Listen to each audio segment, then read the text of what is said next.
We're back. Hello everybody, welcome to Apex Racing TV. Welcome to the Extreme Motorsports Ricmotech Sports Car Series, brought to you in part by TD's Tree Service. We're here at Daytona International Speedway, the World Centre of Racing it's called, for the first race of the season. New teams, new drivers. Some drivers have switched classes, some are new to the series, and we've got a whole load of excitement along the way as well. Across the season, we'll be venturing to all corners of the globe, starting here today at Daytona, and then we will go on our way to racetracks such as Sebring in Florida, then off to New Hampshire Motor Speedway in New England, then to Bathurst mid-May, Indianapolis Motor Speedway just in the middle of June, then Road America, Brands Hatch in England, Mid-Ohio Sports Car Course, Phillip Island down under, the Mosport Circuit in Canada, Watkins Glen International, and the traditional end of season party at Road Atlanta. Joining me in the commentary box alongside me, Adam Buff, for the whole season. We'll be rotating in and out the commentary box along the way over those next 12 races. It's iRacing World Championship driver and iRacing Road Pro Series champion, Alex Simpson. Hello. Yeah, good morning. Hello, everybody. Good to be back, as always, Daytona. And yeah, a 90-minute race to kick the season off. Should be good. A little bit of a swap around. Obviously, drivers in different class. Most notably, if I can bring him up on screen, is this man, Mike Dam, into the MX-5 for the season. What's that all about? Should be interested. Yeah, Mike Dam switching classes. I guess he's achieved all he can in the Mazdas, so he may as well try his hand at another class. And yeah, there he is in the Mazdas, trying something new today with our overlay. Me and Alex are going to be seeing the same thing, so that could be interesting. I'll keep an eye on the timing screens as well, should anything change, and be able to go from there. One thing that's stayed the same this season is the customary track guide, and as the drivers are practicing their qualifying now, let's go and have a look at what it takes to tackle this 5.73 kilometer Daytona International Speedway road course.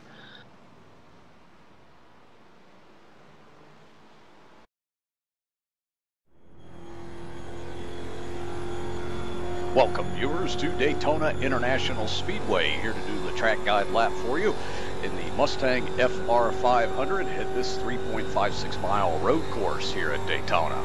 As we approach the flag stand, drivers will be coming down into turn 1 here off of the NASCAR portion of the course at approximately 150 miles an hour, down through the gears, hard on the brakes, getting down into second gear, catching that apex at the bottom of the corner, getting a good launch up into turn 2 here.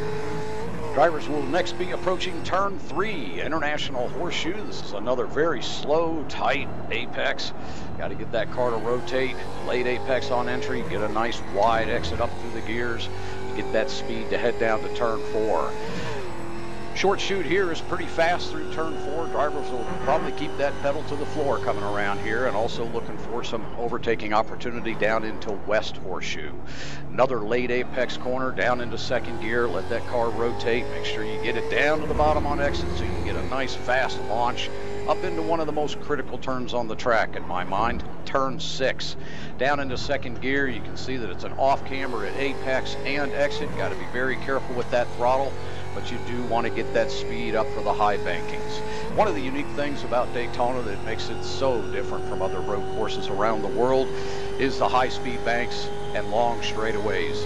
Massive slipstream, a lot of drafting here, gives drivers an opportunity to get back to the guy in front of them via that draft. So we will see a lot of competitive racing here at Daytona. Coming down to what's known as the bus stop, very intricate entry, blind entry down into third gear, looking for that left-hander, the right-hander, trying to get through here nice and straight and smooth, back up onto the banking.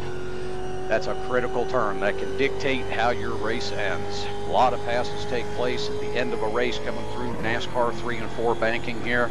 Drivers will sometimes sit behind the guy in front of them looking for that draft opportunity to slipstream him at the finish line and take away the win. It happens here quite often at Daytona. Well, there's your track guide through to this 3.56 mile road course at Daytona International Speedway. Thank you for watching.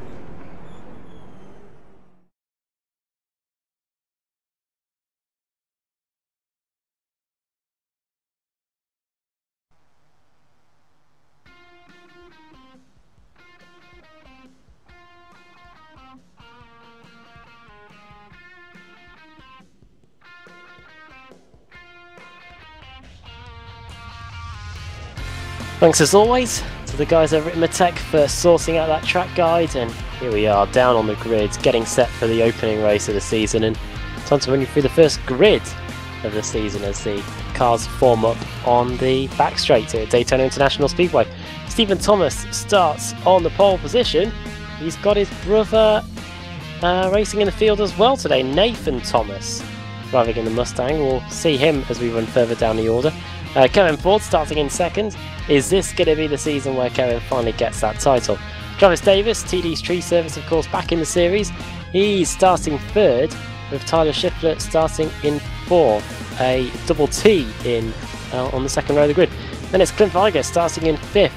He just in a steady path of improvement for him since he returned to the series partway through last season.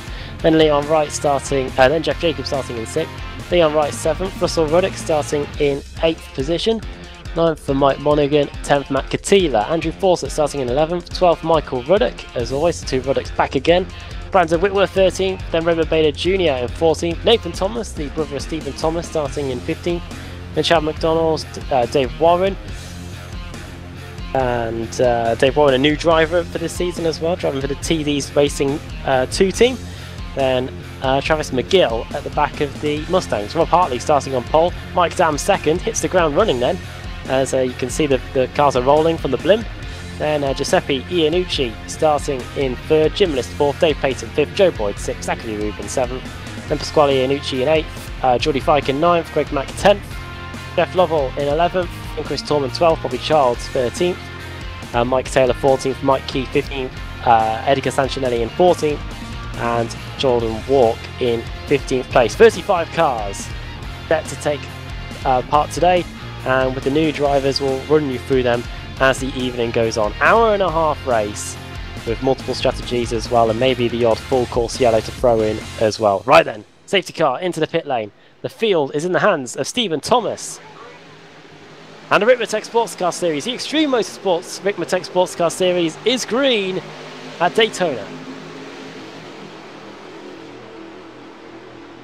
Into the first corner we go then. Thomas and Ford going for the lead. Of course, no Mike Dam this season, so it's going to be up to someone else to take the title here. No Aaron on either.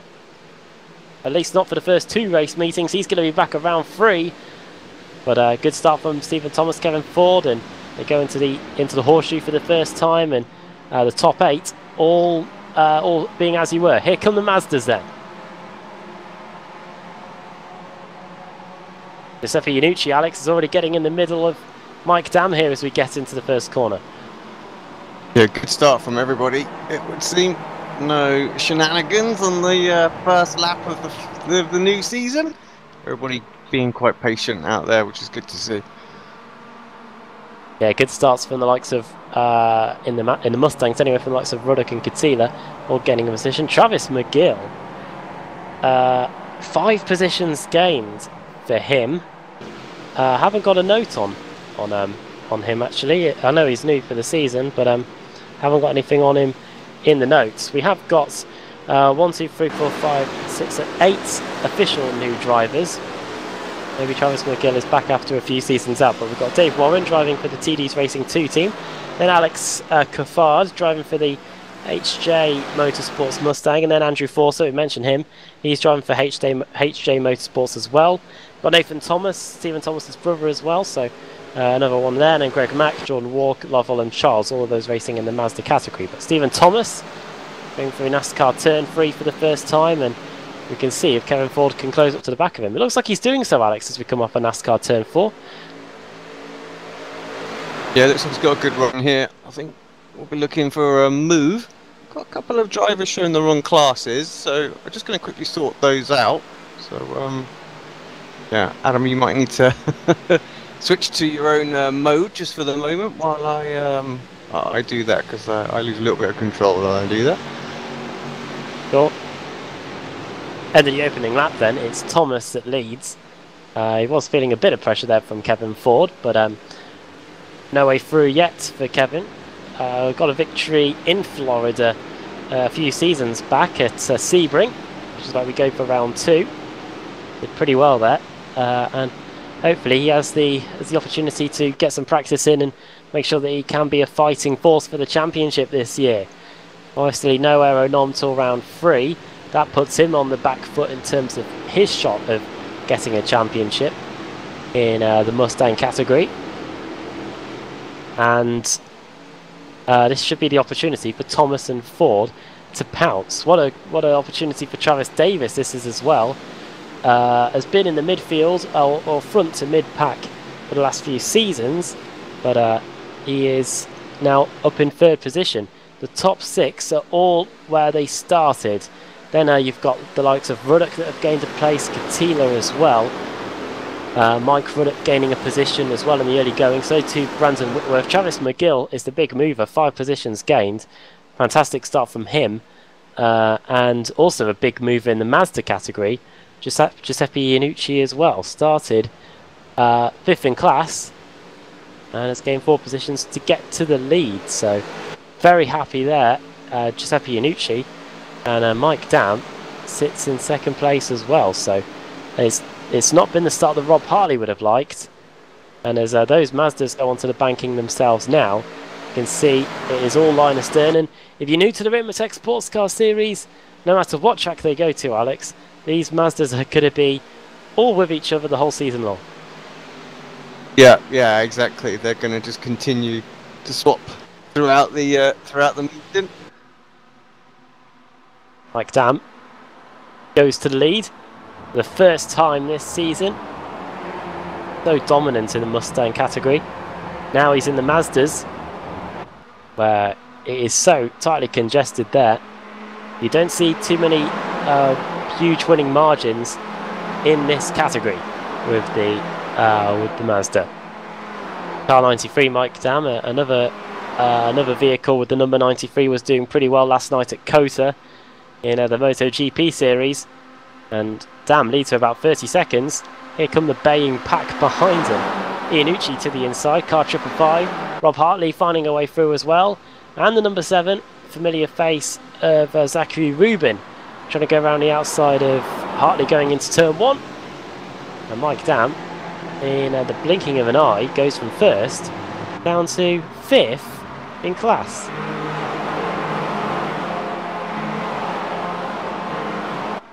Yeah, too easy to do that here, I think, with the run that they're going to get. Yeah, I do apologise for being just a little bit quiet, just while I just try and sort these couple of errors out. No problem. Might switch back to the continuing battle for the overall lead in the Mustang category. Should also bring you on to the, we'll mention for the first time tonight, the strategy that we've got here today. Of course, an hour-and-a-half endurance race. Track temperature 28 degrees, ambient temperature 26 degrees Celsius. I'll work what that is in Fahrenheit for you in a moment. But not Mike Dam, Stephen Thomas is feeling the heat from Kevin Ford here, and we're almost having a 3-car tandem. That might not be best wise as we go across the front straight with a tri-oval into the first corner. Thomas runs a little bit wide, misses the apex by quite some distance there for the first corner. Kevin Ford has his first real opportunity to get the lead here going into the horseshoe. It's all about who brakes latest. Thomas has the inside line. Ford can use those tyres on the outside and use that little bit of runoff area as well on the exit. Try and get the lead, and he has the inside line for the kink. However, for the next horseshoe, it's going to be back in Stephen Thomas's favour. Great battle this in the early going. Only 7 minutes into this hour-and-a-half endurance race in the Ricmotech Sports Car Series. Round the outside goes Kevin Ford. This should work out nicely for him because the last corner on this infield is a left-hander. Thomas, late on the brakes.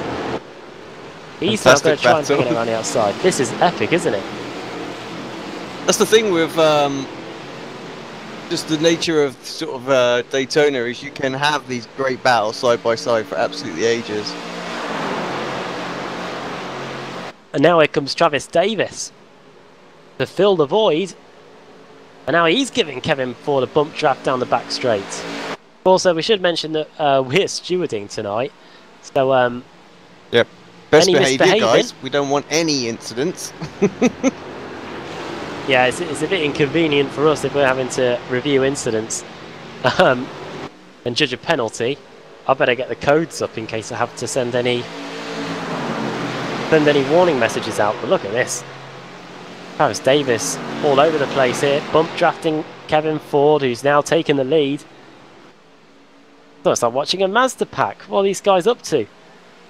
Oh, now that's not what you don't want to do, Travis Davis, because iRacing does love a good quarter panel, and as he drifted up to the right hand side of Kevin Ford's car there, I did have visions of him being spun into the wall. Familiar paint scheme there of Tyler Shiflett entering into the fray as well. I think that is Tyler Shiflett, isn't it? Yes it is.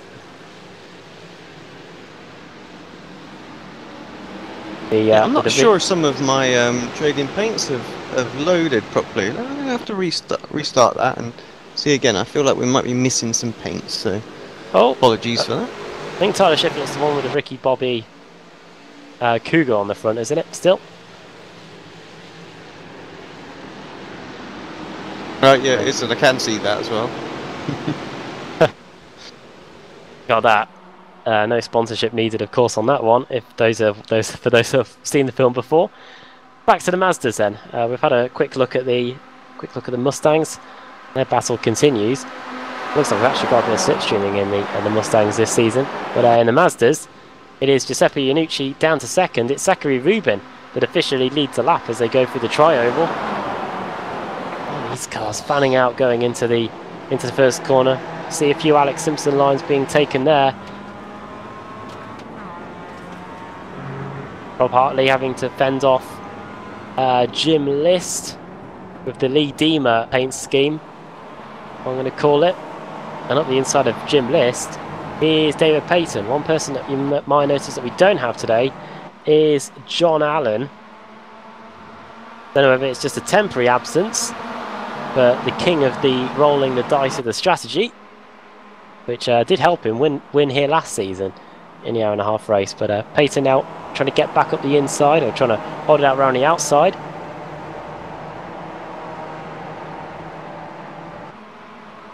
And one Mazda running off in the background. That was car 61. That was Mike Taylor, who sits in 30th position. One also absentee is Jennifer McDonald, not racing today due to a healing wrist injury. But she'll be back for round 2 at Sebring. So no close quarter racing with that, and understandable. So get well soon, as Mike Dam fancies a stint in the lead once again. And for Mike Dam, Alex, he's going to be at a slight disadvantage because everybody that sits behind him, they've had the experience of racing at Daytona with the Mazda strategy of slipstreaming. So he needs to make sure that he doesn't jump too early if we're on the last lap, for example, and get overtaken by the time he gets back round to the tri-oval. Yeah, I think it's going to be interesting for him. Obviously, he's not used to perhaps the strategy of the MX-5, so something that he's going to have to get a little bit used to. Ricky Bobby to the front. Sorry, Tyler Shiflett back to the front.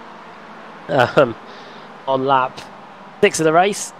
Kevin Ford's now drifted back down to 3rd position as Travis Davis gives Tyler Shiflett a real old-style tandem push, going down the back straight into the bus stop chicane here. And this is something that we haven't seen enough of in the Ricmotech Sports Car Series. Always been renowned for a lack of slipstreaming, just because of the way that the Ford Mustang is designed it is a very old car in terms of what's underneath it, but it's still proving very popular here. Got 17 of them today. As look at Kevin Ford shoving Travis Davis to the lead by 8 thousandths of a second at the line. Is TD going to make the corner though? And now we could be in for a lap of side-by-side action, just like we saw a few laps ago, Alex, here. 2x2, in fact, because Kevin Ford and Stephen Thomas, a one-time leader, are now back at it as well. Yeah, up the inside, and lots of room given there for was that Thomas or Shiflett, sorry, that gave all that room? I think it was Shiflett, wasn't it? Loads of room, really wide through turn 2. And yeah, lost a couple of places almost because of it. I think he's going to lose this one here. He was leading when they went onto the banking at the start, but on the last lap. Now he's down to 4th. Look at that long train. Davis, Ford, Thomas, Shiflett, Vigus, Jacobs, Ruddock, Leon Wright. Down to 8th place. The top 8 separated by 2.5 seconds. Really going to roll the dice in terms of the strategy. We were getting onto it before things started kicking off in this Mustang category. For the tyres, the Mustang drivers will need to take a full 7.2 gallons of fuel on the first stop. So they will take tyres on the second stop. So they'll take 4 tyres in the first stop, but for the second stop, 2 tyres the more likely, just because they'll be short fueling the car in the second round of pit stops, and you don't want to be hanging around in your pit box for longer than you need to. So just the 2 tyres is going to be we're going to be probably seeing in the second round of pit stops, which will be coming up later on.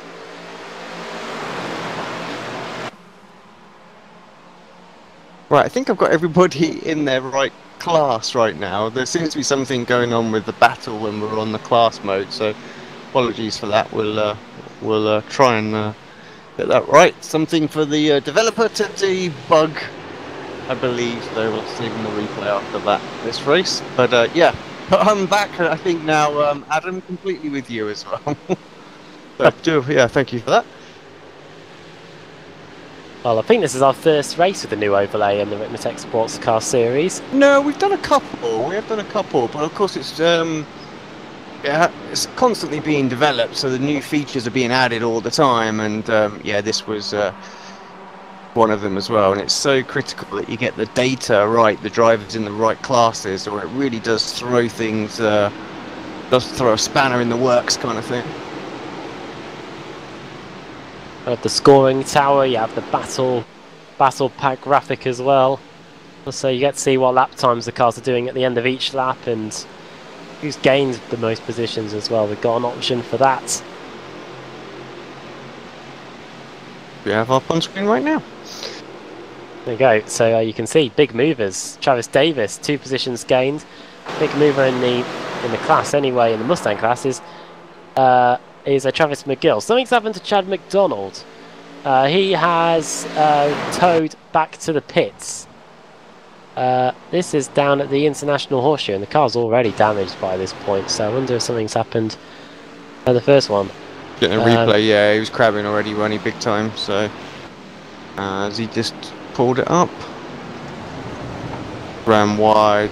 Yeah, I think he's just going to pull it up and jump to the pits. Indeed he does.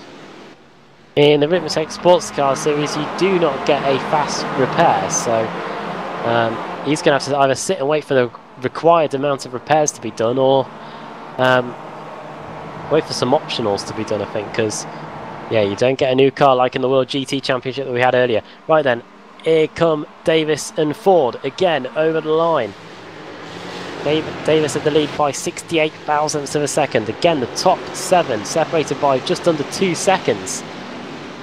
Hopefully the strategy doesn't derail this epic group of cars here, because this is truly a sight to behold in the Mustangs, and hopefully something that we see all season, because yeah, this is pretty wild here as Kevin Ford runs out wide, has to use all of that runoff area on the exit, and does hand Travis Davis a good 0.4 of a second.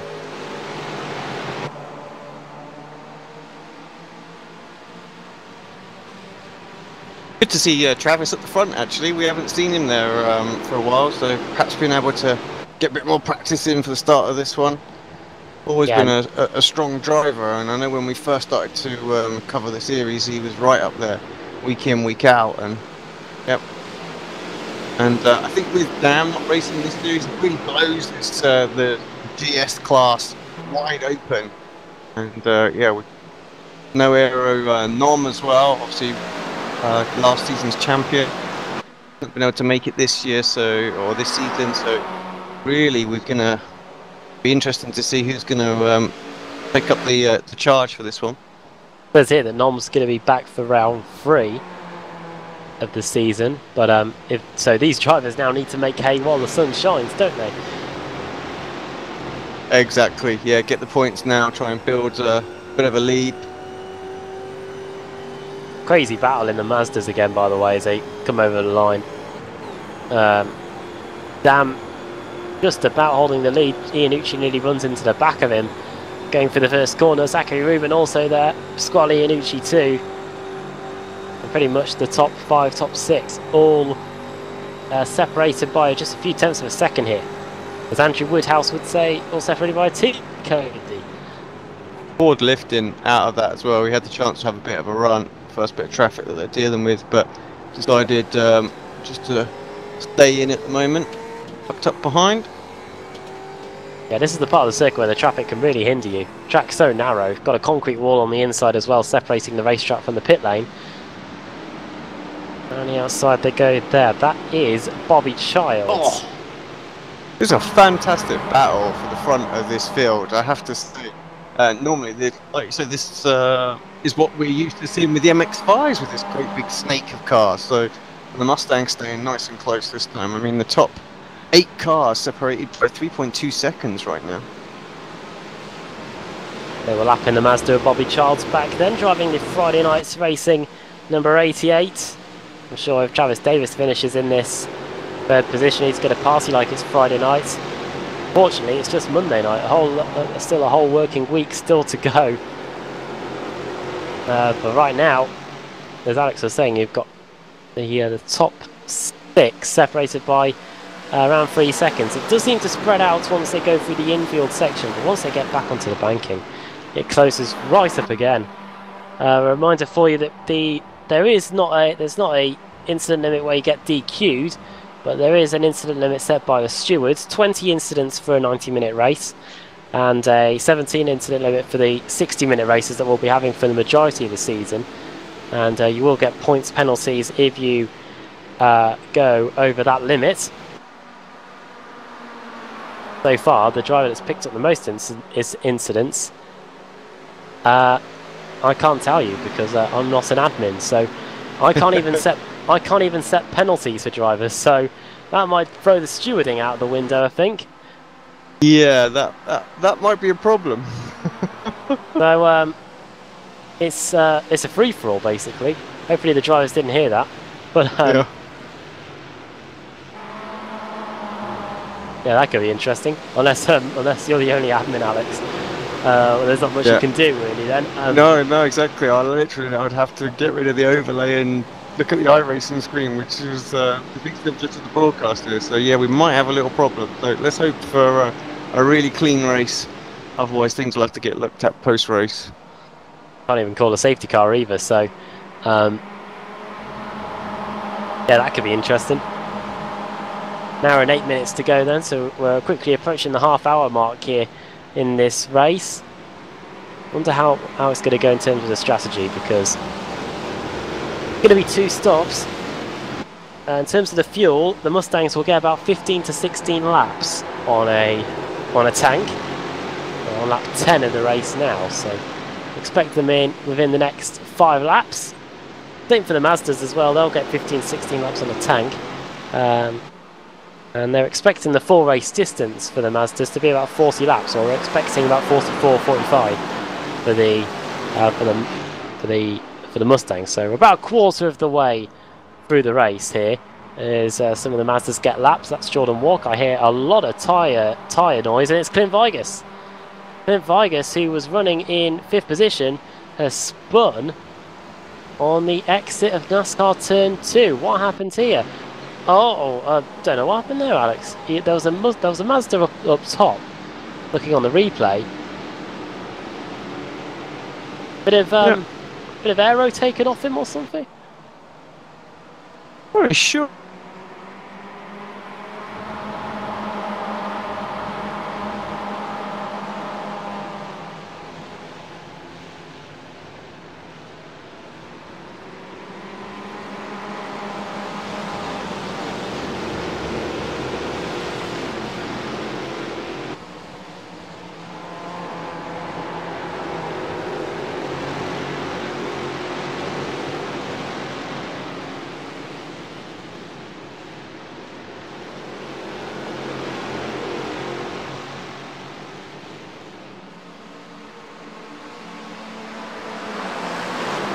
David Warren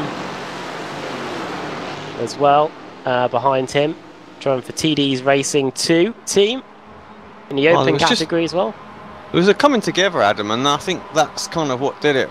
Not got the best of shot from that camera angle, unfortunately, but... Oh, so did the Mazda and Vigus touch then on the exit of banking? I'm not sure if it was the Mazda was so far out as well, and I say the jump to event's not sort of working particularly well. Let me just try that one, and then we'll go back to Clint, and let's see. Here we go. Should get a better shot. Yes, there was contact. That's exactly what it was. Clint struggled like mad. I mean, I don't think he's hit anything. He's got away with that one per se, but yeah, lost him an awful lot of time and dropped him out of that pack. Well, I don't know what to say in terms of the stewarding for that.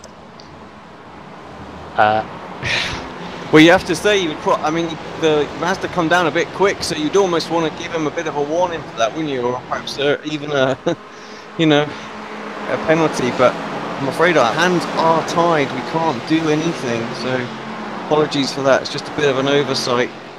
Was I meant to? I was probably. I don't think I could have been a steward if I was a spectator, was I? I should have joined it as a driver. No. You can admin as a as that. But I think probably what's happened is I've been given it, and yeah, I can't control because you can see exactly what I'm doing on screen. My eyes, the goggles do nothing. Look at this. Oh, contact, and around goes the Mazda. That was David Payton, I think. Zachary Rubin, who was running at the front for one point, and the traffic. Oh, he's got some damage now as well. And it wasn't even a Mustang that he collided with; it was a fellow Mazda. Car 64. That was David Payton. Payton and Rubin colliding in the first corner, and yeah, poor Rubin, who was running at the front for a little while in that class, has now got a bit of damage and a lot of work to do.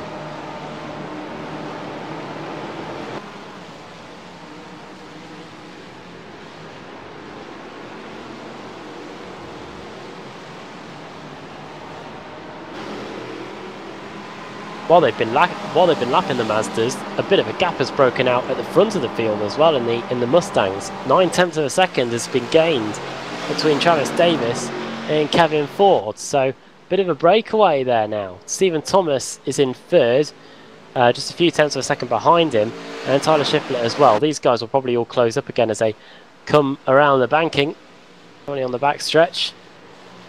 Don't know if there's still a stand there anymore. I remember when Daytona was getting redone a few years back, I think they removed the grandstands on the back stretch. I think you're right, actually. I think they did. I think that just came down to just they weren't filling it, was it? It was the same as Indianapolis. They got rid of some of the stands at Indy as well. So on the backstretch. Yes, it's such a big circuit, 2.5 mile super speedway.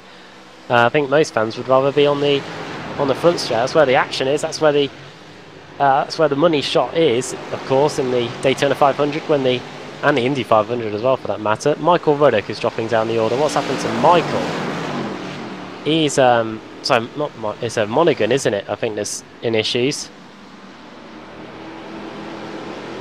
Oh, I don't think we had a 4 wide situation there, and car 94, which was Mike Ruddock, couldn't do anything really, and car 69 Monaghan went to the outside, and he ended up scraping along the safer barrier. It's Daytona, but he left a bit of a Darlington stripe there.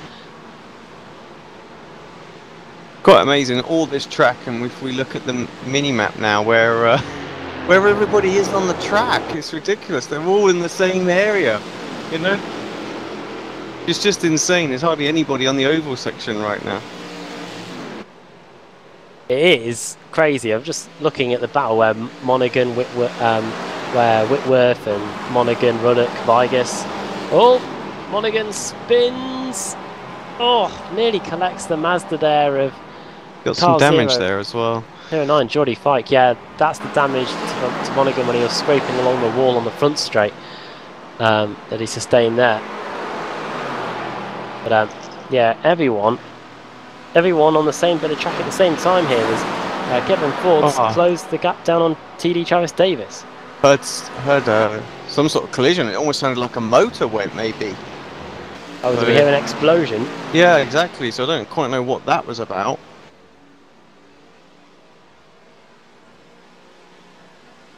I haven't seen anyone drop off the timing screen yet. Cars that are out of the race. Joe Boyd still in the pits, Chad McDonald as well as Kevin Ford looks for the lead yet again. Mike Dam has been into the pits, didn't see that, but yeah, the runner-up from last season in the Mustangs has come in very early, only 12 laps into it, and he's done a 22.8 second stop and got on his way again. Maybe rolling the dice in terms of strategy. Mike Dam's first race in the Mazdas, let's not forget. Maybe he's been doing a bit of homework and speaking to John Allen, maybe that's happened because, yeah, pitting a little bit early, 12 laps into it. Maybe he's going for a much longer second stint or something like that. We'll wait and see. Yeah, possibly. See how long he's going to be in the box for.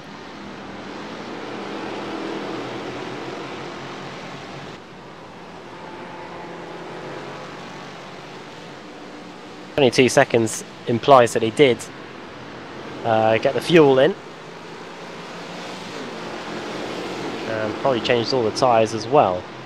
There's not a rule in the Ricmotech Sports Car Series like there is in the World GT Championship where you can only do fuel. You have to do fuel and tyres separately.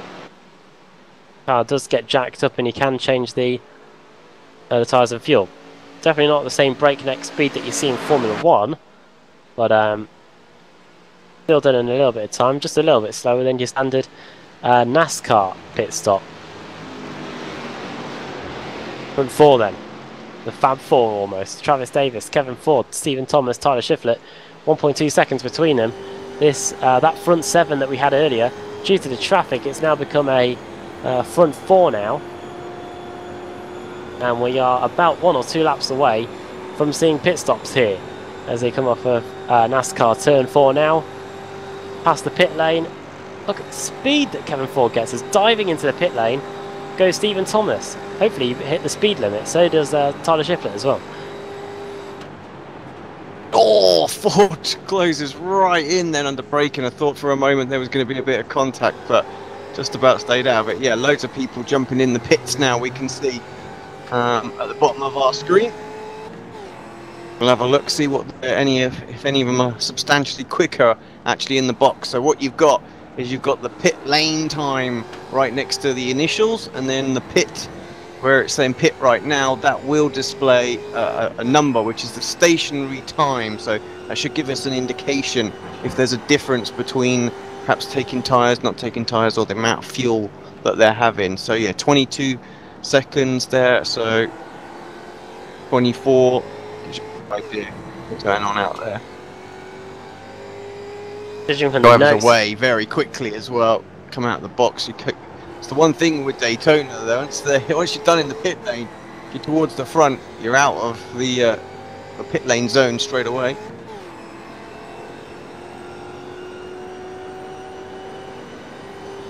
Don't want to do a noob moment and and hit that concrete wall on the exit of the pits. Easily done. You can see as well Hartley leading in the MX5's list there, Peyton fight. For those that are wondering as well, the slightly differences in colours on our overlay as well. So I think these might change in the coming weeks, but the darker blue indicates the Pro drivers, the GS Pro. The slightly lighter ones is the sort of the GS Open drivers. So you've got a good mix and give a good idea. The darker green are the ST Pro, and then the lighter are the ST Open. So you can see bike is the highest ST Open. Here come both Kevin Ford and Travis Davis then into the box, a race. See who is going to get out. Let's stay with this for a moment, and then we'll switch up and have a look at some of the MX-5 battles, because they've not had a lot of love because the Mustangs have been so close. Amazing how they get those cars slowed down to the pit lane speed limits of 55 miles an hour. I believe that's what it is anyway. I know that's what it is in NASCAR, but iRacing only shows me in kilometers an hour here. You can see the cars getting jacked up. Should be 4 tyres and fuel.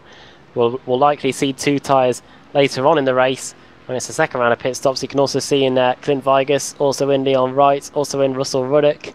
The front 5 all in. The fuel, the tyres, away goes Kevin Ford, away goes Travis Davis. We have a swap for the lead then. Kevin Ford beating out Travis Davis, but that's half the job done. Here comes Tyler Schiffler around the first corner, and Schiffler has already been in, so this could be change for the lead here if he gets up the inside into the horseshoe, which he does. Oh, here's a look. Kevin has to leave a little bit of room. Fine margins. If Kevin Ford had done the same time stop as Travis Davis, then Tyler Schiffler would have been ahead. No two ends about it.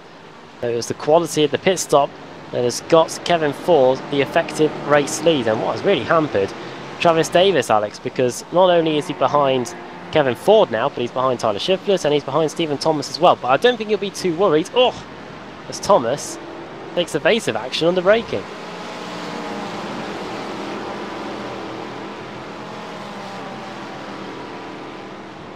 What's he, 7 tenths behind? He's still sort of there, isn't he? So, but I don't think you'll be too worried. Let's have a look. What was he? He was about 2 seconds slower in the pits, so maybe a little bit more fuel at this point. So he might have that to save in the final stint, but it's not going to be a huge amount of difference in this car. They don't feel up very, very quick at all. So may have overshot the pit box on entry. I don't know, but yeah, that is how things have played out. Or just not hit his mark, you know. Yeah. Tyler Schiffler takes the lead from Kevin Ford, so Ford didn't last too long on that outlap. And yeah, Schiffler finds himself in the front again, but now it's the turn of Kevin Ford to do the pushing.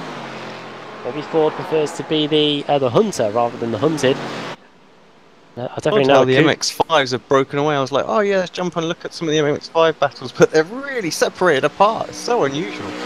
Well, once we get over the line here, I was going to suggest we take our first break of the day, so we'll be back in time for the Mazda stops, because they are literally on the verge of doing it. So Schiffler running wide though, you just cannot leave this battle right now. And Kevin Ford goes back into the lead. I think now, while they're currently doing the infield section, it's a good opportunity for us to take a break here on Apex Racing TV and have a word from the guys over at Ricmotech, and we'll be back in time for the Mazda pit stops. You're watching the Extreme Motorsports Ricmotech Sports Car Series, brought to you in part by TD's Tree Service. Don't go anywhere, we'll be back in a minute.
Thanks so much to the guys at Ricmotech.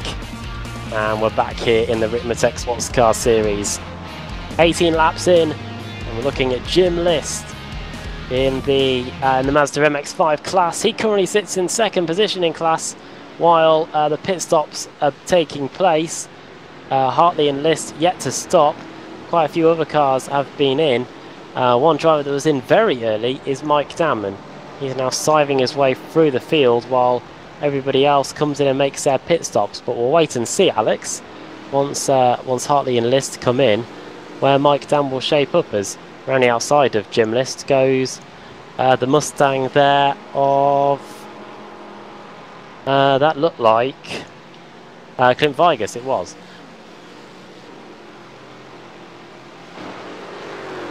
Yeah, I'm just trying to. There we are. Just trying to find Clint on the list. Vigus did pretty well last season. Came in midway through as a privateer. Got improved and improved as the season went on. Managed to get a win as well once Aero Nom and Mike Dam slipped up at the Junior International Raceway. Can't remember where you were for that one, Alex. It was a. I think that was the one where I had the early start, wasn't it? So. Oh, I know where it was. Yeah, that was the one where we got caught out by the hour changing, didn't we? And yeah, we were sat. Right. Yeah, we were sat getting ready for the. I was sat there waiting for the broadcast for an hour and just looked up and saw that we were on the grid and we were away. So yeah, that was an interesting one. Battle at the front is all change again. Kevin Ford in the Mustang is now down to 4th position. Tyler Shiflett now finds himself in the lead. He's going wheel to wheel with Travis Davis, I think, because those two are changing on the screen. See if we can get that on. As Hartley and List come into the pits.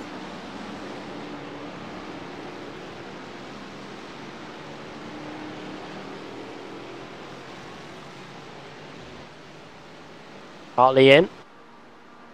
List in as well. Giuseppe Iannucci coming through the final corner as well.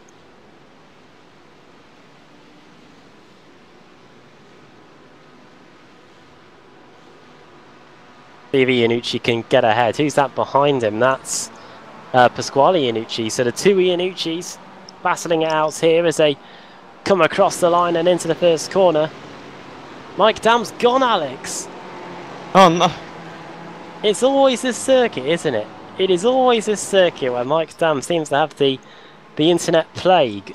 And yeah, another received throughput for Mike Dam, and I'm sure he was within a lap or so of winning last season. He was, yeah, absolutely he was.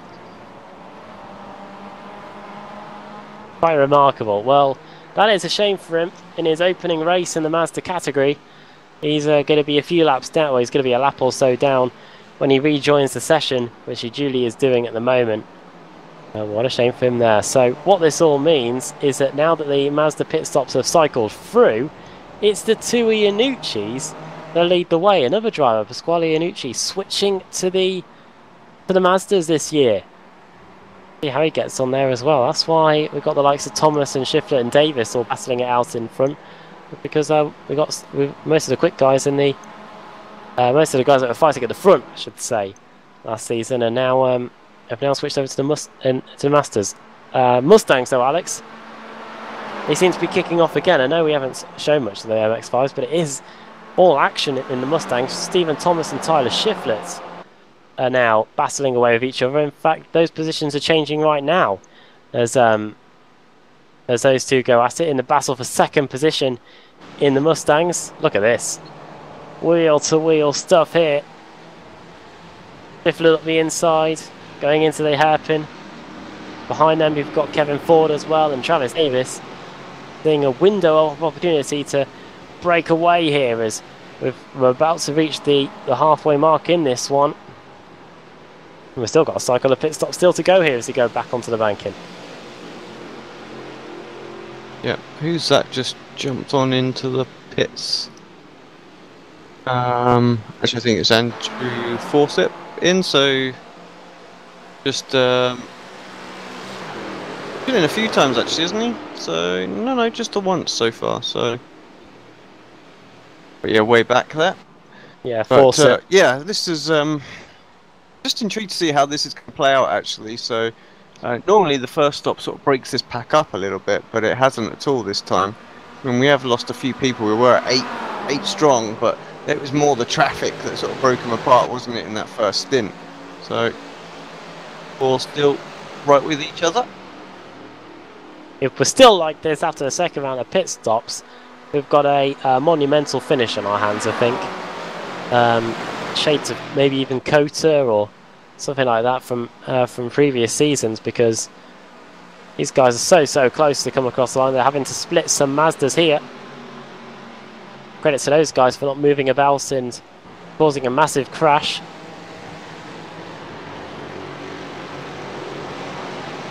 Now Kevin Ford shaping up Travis Davis on the exit.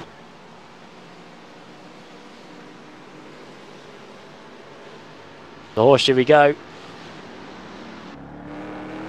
Now riding on board.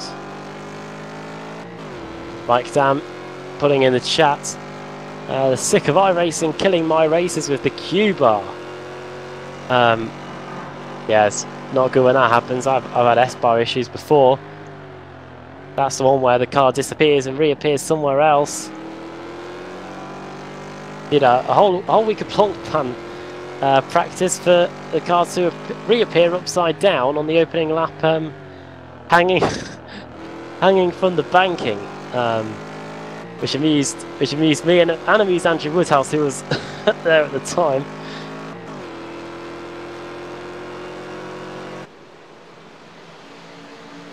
Alex Simpson here tried to do a World Championship Grand Prix Series race from the hotel when we were at WEC a few years back.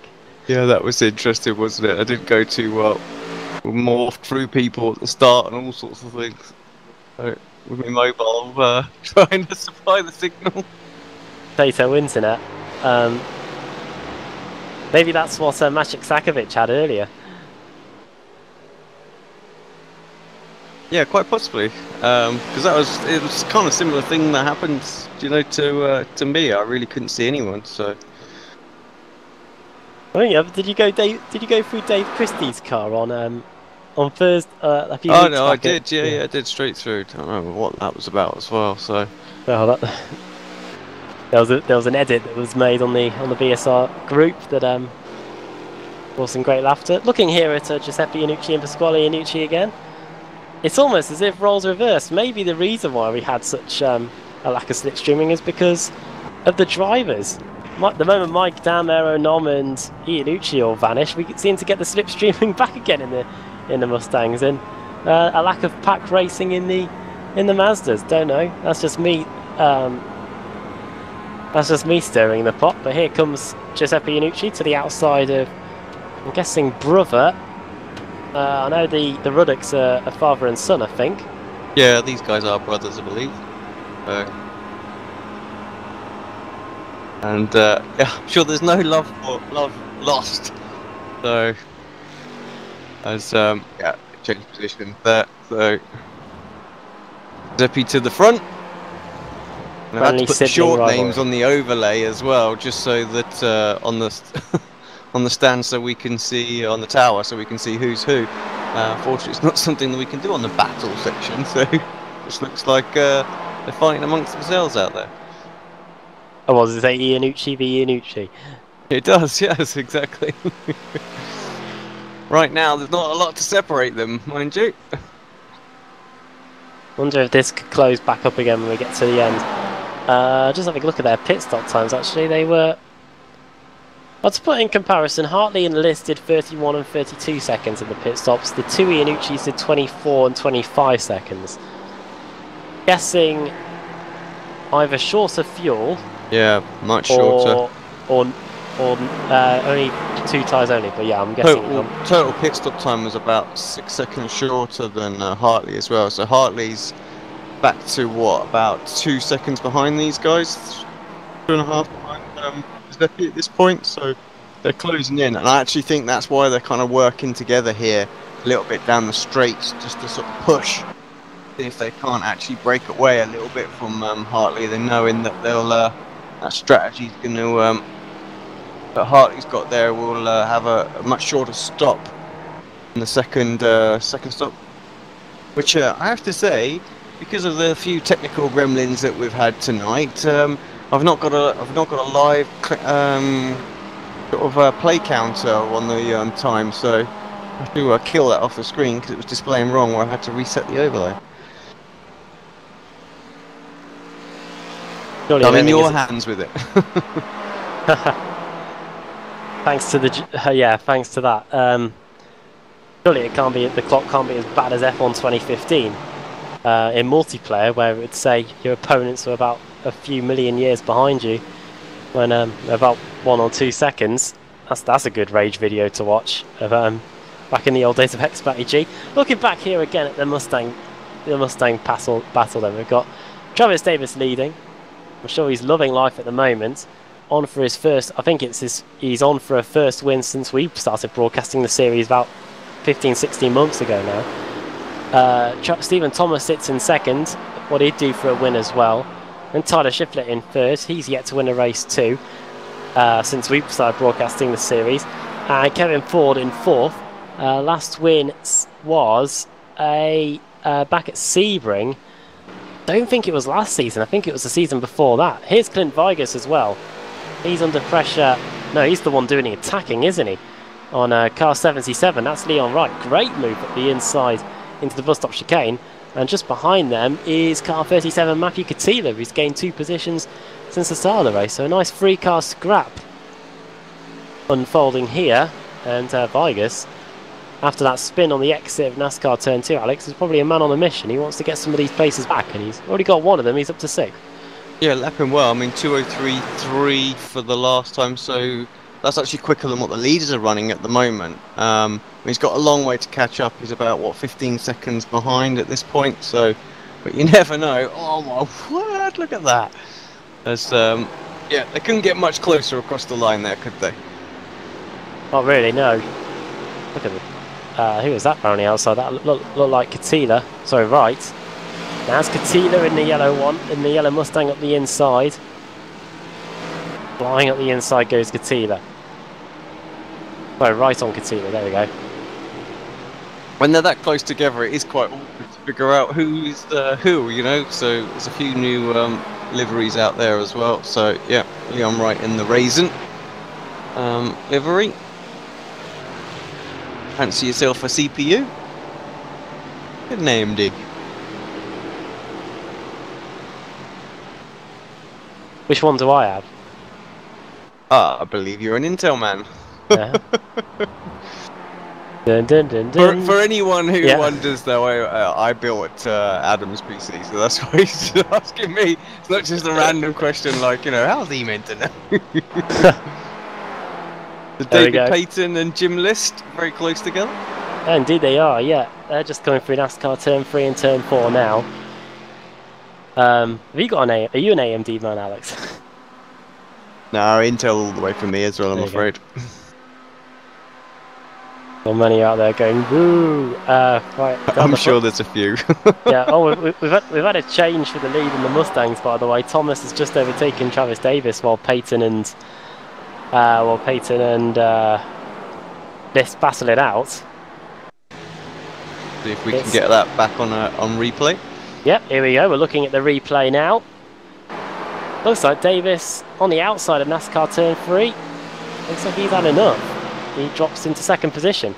Bit of a strategy play being there as, yeah, Stephen Thomas moves himself into the lead of the race as they lap one of Mazda's there as well. So that is what happened. And Thomas now gets the joy of getting the bonus points and leading the lap as we are now back to live.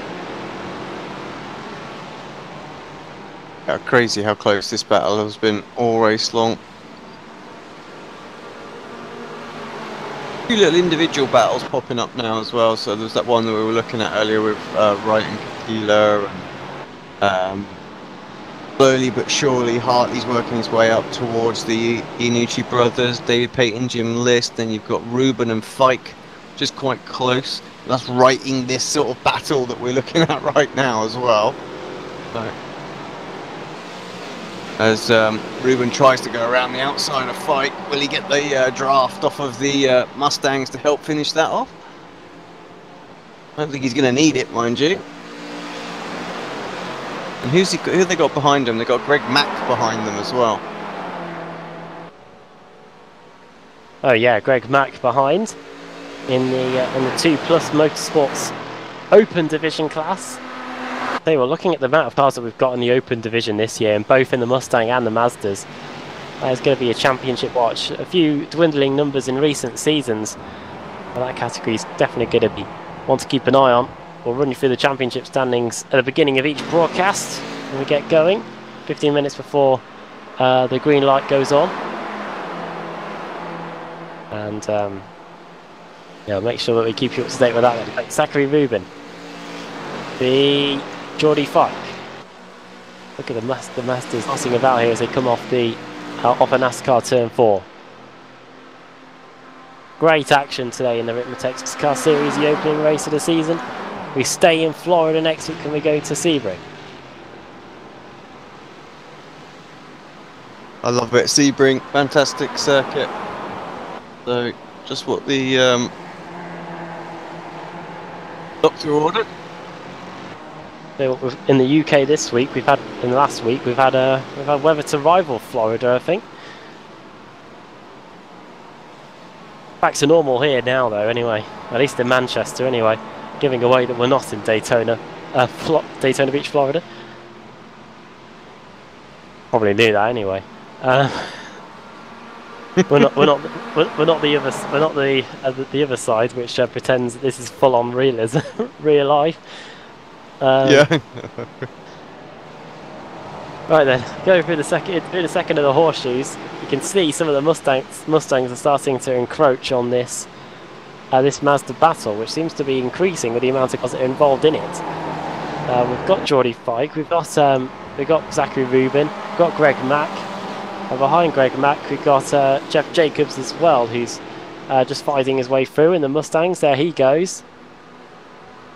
Fortunately for these guys, it's going to be on the banking and not going to have too much of a hindrance on them. But we saw earlier, Alex, when the Mustangs and the Mazdas were together on the same part of track in the infield section, that really did split things up a bit in both classes.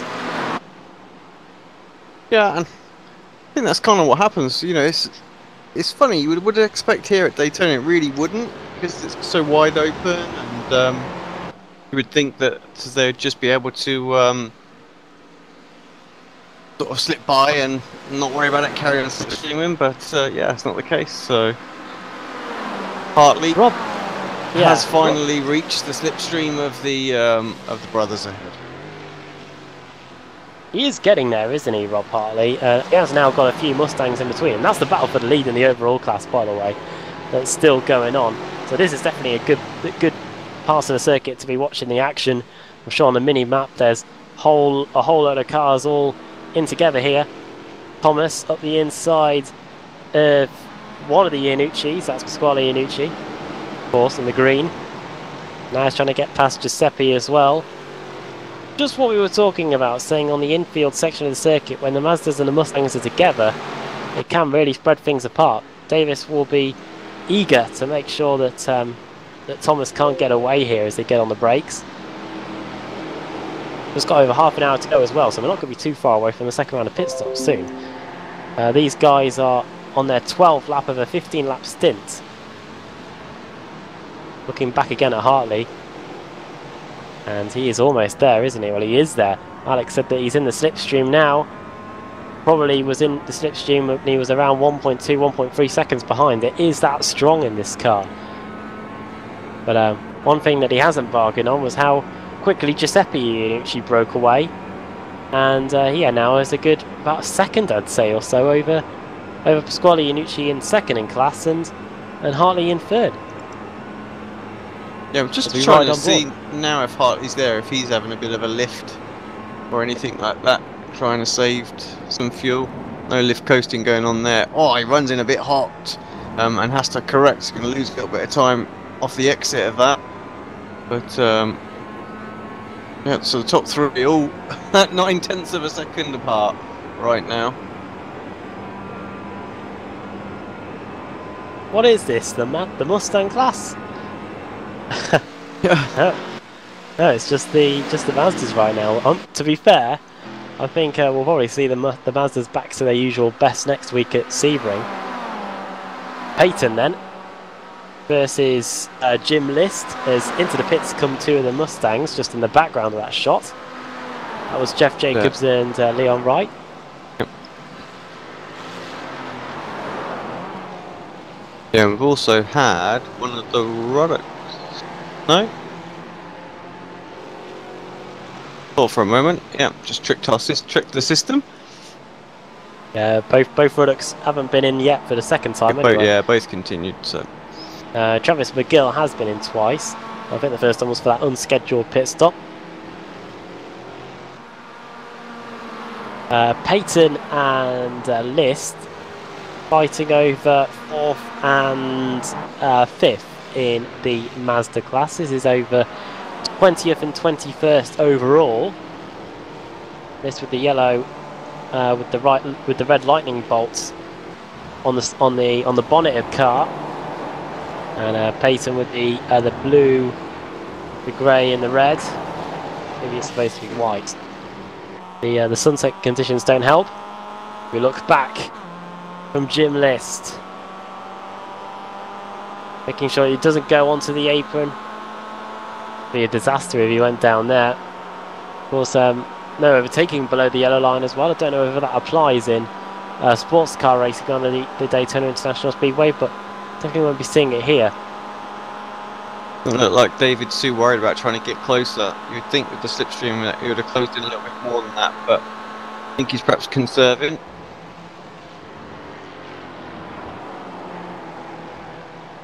With the bus stop, into the final half an hour we go, this one then. Well, I need to look at the front.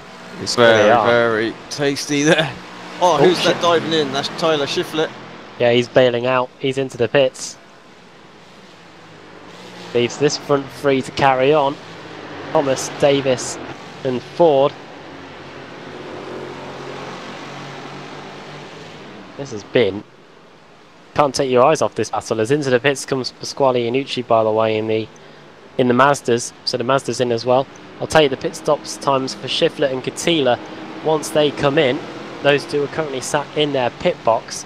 If you want to base it off anything, the first round of pit stops were done in 23.1 seconds, but I don't think the drivers are going to be filling it up that much. No, they don't, because they don't have to get as far. They only need to get through another half an hour of racing, and away goes Tyler Shiflett. 19.7 second stop for him.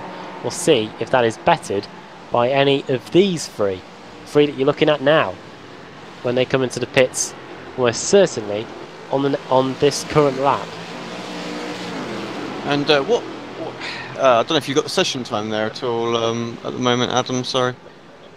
How long we've got in terms of left of the race, or? Well, just how long's gone, or either, really? We are an hour and 2 minutes into this one. We've got... So 28 minutes to go then here. Yeah. Yeah, apologies again. Like I say, we just had a couple of technical gremlins with the overlay this morning, and we had to restart it, and yeah, it's not picked up the session time properly, so there's no point in me showing you what it says it is right now, because it says it's 28 minutes into the race. We've got 28 minutes to go, yeah. Well, 27 minutes and 55 seconds. Let me just see, actually, it might have exact. picked that back up. Let me just see then, if I can bring up the full time. No. So, yeah, I can see how long is left on the bit, but it's showing us, sorry, 35 minutes and 22 seconds has gone. So that's...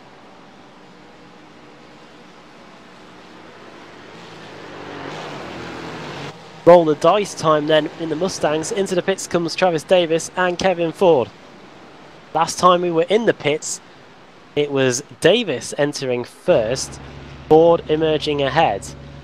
This time, once again, it was Travis Davis entering ahead of Kevin Ford.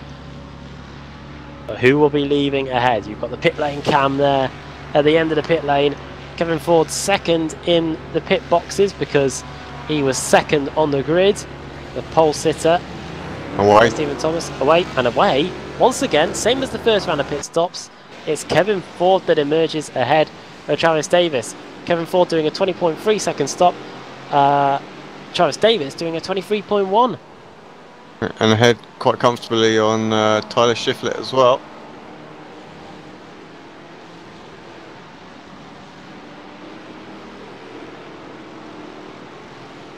So, Stephen Thomas yet to come in. I would say that Kevin Ford is our effective race leader, but he isn't, because Stephen Thomas is still circulating. Clint Vigus is now in second position, 3 positions gained. That's not completely true, completely accurate of where he is now, just because everyone else pitting. He's yet to come in for a second time. Nathan Thomas, his brother, still circulating as well without coming to the pits for the second time. So, wonder if the 2 brothers are on the same strategy. Nathan Thomas will be contesting the Open Division as well this season. So, we'll have Thomases fighting for both categories in the Mustang class. Right, off the final corner comes Stephen Thomas. Thinking he was going to be in this time. Yeah, look how late they come across as well. And they get down to the pit lane speed limit as well. Does the Mustang have a pit lane speed limit button? I don't think it does. I've only drove it the once, and I don't think it does. I could be wrong. But yeah, it doesn't look like one that has it, does it? Yeah, he's the last pit box. Sorry, because he was the pole sitter. You got that nice open space in front of you. That safety car isn't solid, so you can drive through it if you want. Stephen Thomas then. The long one, 21, 22, 23, 22.9 second stop. See where Ford and everyone is as well. They're coming round. There's Ford and Shiflett. There is Travis Davis as well. He's still going to be in with a shout. But he's not going to be in first. He's not going to be in second. And he's not going to be in third either. So Stephen Thomas drops to 4th. Well, this is going to be a fantastic battle to the end now. I think 24.5 minutes to go. And yeah, it's on completely. What's going on with the MX-5s then? Because I believe we've had Giuseppe and Pasquale in to the pits, so they're both out. Right now, they're right in front. Well, actually, they've got Jim List. I think he's coming out of the pits as well. So List with whoops, sorry, slip of the tongue. And yeah, so they're just ahead of him. But Jim's actually closed up quite a bit on those guys with the stop. 48-second pit stop there. But they had Jim Level right with them as well. Jeff Level, sorry. Just pretending he was an astronaut for a moment there.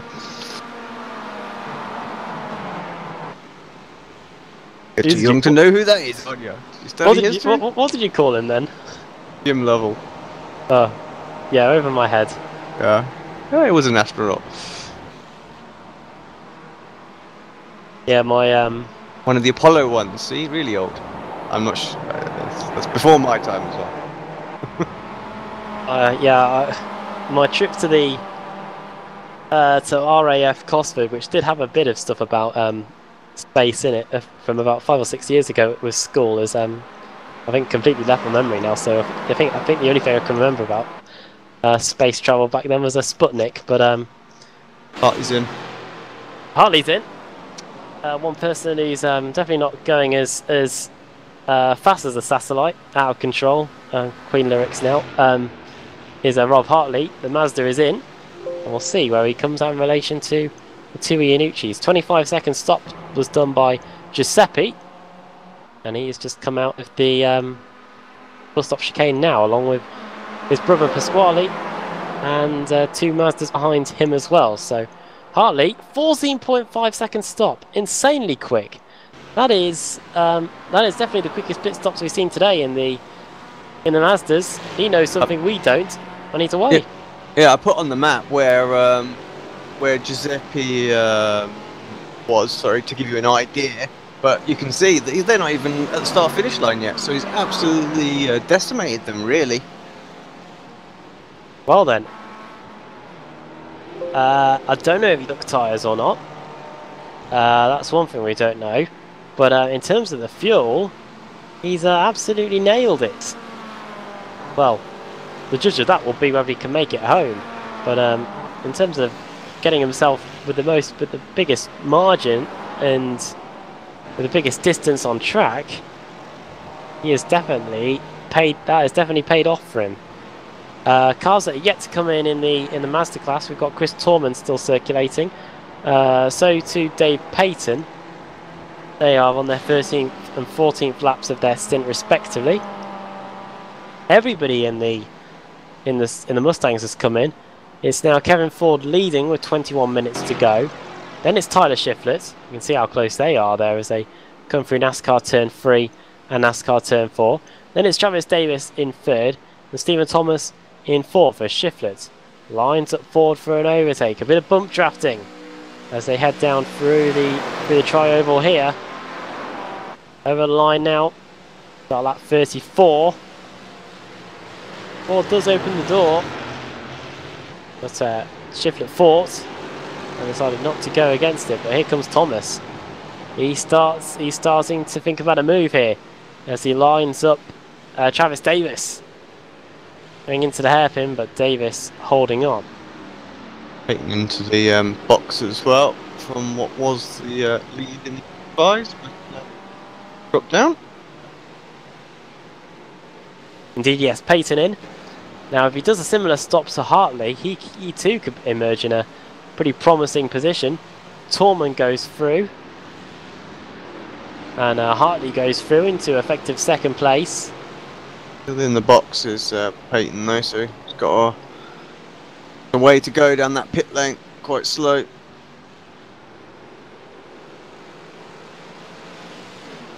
.9 seconds for Payton. And both the Iannucci's have gone by him now, so yeah, with a pit stop time the same length for them as them, he is not going to emerge in front of him, that's for sure. Back onto the banking again come the Mustangs.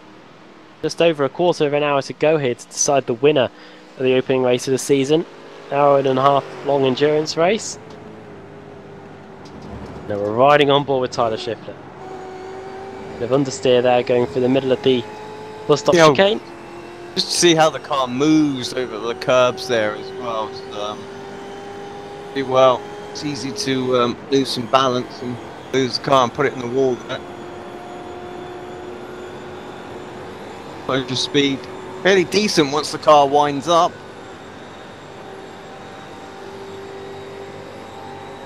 He's got Davis about the same sort of distance behind him. Just lifts it out of it, doesn't he? Almost like we're watching a Mazda battle here, where they don't want to get to the lead yet. Oh, a little bit wide for Ford. You can see just behind, while we were on board with Tyler Shiflett, he was getting hounded by Stephen Thomas. New fastest lap of the race by Clint Vigas. It's a shame that he's not here as well, because he'd have a really good chance of winning the race. 2:01.5. Oh! Crash! That was right. Well, yeah, Leon Wright. Oh, he's toast. Absolutely toast. Now, here's a replay. With the first corner then, Leon Wright. Oh, 3 into 1. Yeah, 3 and 1. Well. I'm not going to go. We'll see if we get a better shot of that. TV3, not the best, is it? Leon Wright on the exit then. Oh. Yeah. That'll do it. I don't know what you can say about that apart from the quarter panel. Unfortunately, we can't look at that incident either, can we? So. Yeah. Well, I mean, to be fair, I think I'd put that down as a racing incident anyway. 3 in 1, you know, just doesn't mix. It's not really anyone's fault there. There's just not a lot of room. I've seen a safety car thrown for less in the Ricmotech Sports Car Series, that's for sure. Right, going into the bus stop chicane. Leon Wright's done for the day as well, so that's his race over. No fast repair here. And sorry, Leon, can't do anything about it. But one person that can do something about the lead is Tyler Shiflett, and how much he closes in going through the bank turn. Oh! Just gets into him. Yeah, he gets into him, unsettled him a little bit there. That would have woken up Kevin Ford.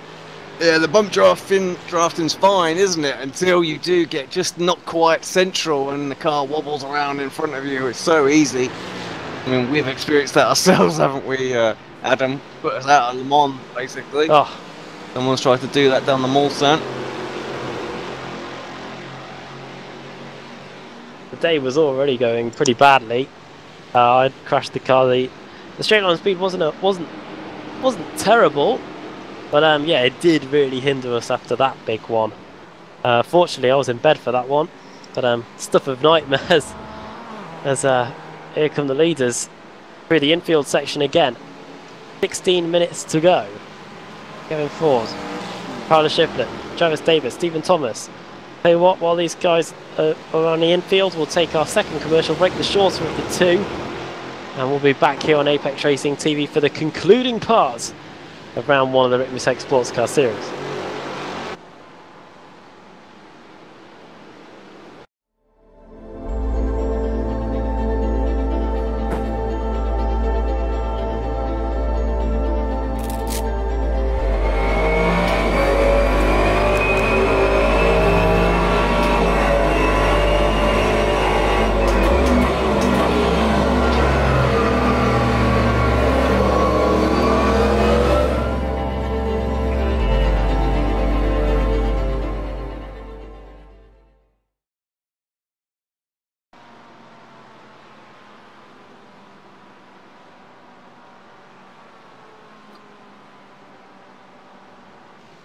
Exactly 15 minutes to go here in the Ricmotech Sports Car Series here on Apex Racing TV, the opening race of the season at Daytona International Speedway.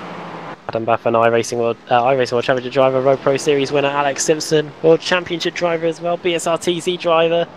It's all happening this year as you go in search of the Sperry points. The sad truth is I just haven't got enough time to race at the minute, so I'm meant to be in all these events and the Euro majors and all that sort of stuff, but I'm not able to turn up for any races at the minute. Well, you are going to a few. We're off to Donington this weekend for the British Touring Car Championship. That should be fun. Got a World Endurance Championship planned as Jim List goes for a move here on Pasquale Iannucci. Got the Sim Expo in the autumn as well. That was really good last year. Looking forward to that again. Jim List will be looking forward to getting this third position here as he goes around the outside. He's closing in as well on Giuseppe in the Team Potato car. You can see like that on the back of the Giuseppe's car, but Pasquale giving some brotherly help here and is keeping List at bay as it's all starting to close up a little bit now, isn't it, in the Masters, apart from Rob Hartley, of course, who was a million miles away. But this battle for second is something that we've seen quite a few times last season. Yeah, Hartley in the way, dirty, clear. Not going to have it all that, much that way here as rest of the season, I believe. There's List on the high line, on the outside of the oval. Sort of gets out of it. It doesn't seem like he's too interested in getting by right now either, but yeah, that was a dry run for the end of the race. Well, he's going to be able to make it, no problem, if that's the kind of approach that the two Iannucci brothers go for. Can't see it in this car, but you can definitely see it in the Mustangs from this roll bar camera, what gear they're in. For some reason I can't see it well, I couldn't see it anyway in the Mazdas as they go through this infield section. It makes the circuit 5.73 kilometers in length. Anyway, I'm not even sure we can see from there, can we? Oh, I think we can now. It's just the wheel covers the shot up on the roll bar there. You can see he's in third gear, now he's up into fourth. Yep. It's almost the equivalent of visor cam, that, isn't it? Yeah, exactly. Long overdue in Formula 1. Andrew Woodhouse is a big campaigner for it, isn't he? And yeah, I think we need that sooner or later in F1. I'm sure there'll be a fuss about it, saying that ruining aerodynamics or something like that. Can't be beaten to it by IndyCar, can they? That's the thing. So. Oh, they have now. Simple as. Right, let's have a quick look at the gaps then. what we've got up front still very, very close for our overall race victory in GS class. Kevin Ford leading from Shiflett, then Davis, then Thomas. 1.2 seconds covers them. Then you have another good little battle just after that, which is between Vigus and Jeff Jacobs. Yeah, Again, they're Vigus separated by hardly anything. Vigus racing on over a cloud after up into Leon Wright. Out of the race. Edgar Sancinelli also out of the race as well, so problems for him. Cars that have retired from the race. There is. Oh, I'll just quickly read those out if I can. Roll down. There we go. Out of the race, Edgar Sancinelli. I don't think he even started the race, to be fair. Then Joe Boyd, Andrew Fawcett out. Dam out. Then Chad McDonald is back going again. He's a few laps behind though. He was in the pits for 22 minutes. And Leon Wright out of the race as well. So the cars are out. Looking back from Giuseppe Iannucci, currently sitting in second place in class. Got Pasquale Iannucci in third behind him, and Jim Niss in fourth. As Stephen Thomas and Travis Davis exchange positions in the Mustang category. Getting off in that class again. That was going through the first corner. I can guess what happened, and we're going to look on the replay now. It's Thomas to the outside. He has that third place for a moment and nearly has it done, but it is Travis Davis that holds strong and holds his third position for now as we are inside the final 10 minutes. It is a 2-minute lap around here, so we've got around 5 minutes to go as here comes TD, Travis Davis. Trying to take second place away from Tyler Shiflett. This is music to Kevin Ford's ears. You'll be able to see it in the mirrors as well. Shiflett holding on to that second place, but Travis Davis, he wants it, and he's going to try and pick up the slipstream as we go through the NASCAR bankings here, coming off a NASCAR turn 2. Got a decent run, and who has got a good run is Thomas though. Oh, I think he must have got out of that there. He just looked like he carried way more momentum than what those guys were doing. So decided not to have any of that at this point. Cones go flying,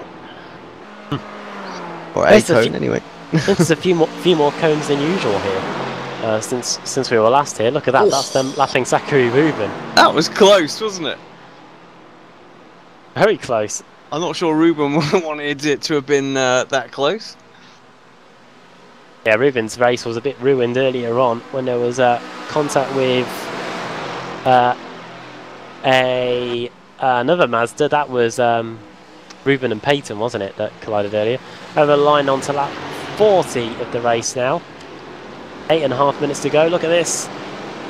There's Shiflett and Davis close again. All this means that Kevin Ford has a 0.6 of a second advantage as they get on the brakes. And you can't rule out Stephen Thomas yet either, really. Shiflett last time around, 2:03 set 5, 2:03.3 for Kevin Ford, 2:03.6 for Travis Davis, 2:03.6 as well, 6.4 for Thomas, and then it was Clint Vigus with a 2:02.9. No way he's going to get to those guys, Clint Vigus. He's 15 seconds away from them all, but still going strong. He's been consistently quicker, hasn't he? All race in this second stint. I mean, he's pulling Jeff Jacobs along. It's good to see Jeff back in the Mustang as well. Of course, he did last season in the MX-5, didn't he? Seems to be where he's a little bit more happy. But yeah, great lap times from Clint. So yeah, a real shame that he had his issue at the start of this race, because he'd have been right in this mix now. Yeah, when we started covering the Ricmotech Sports Car Series, it was weekly a battle between the likes of Ford, Dam, Jacobs, and Vigus. Now we can throw Travis Davis in the mix as well, because really making a name for himself again here. quite a veteran of the series. Took a series off a few seasons back. Came back last season.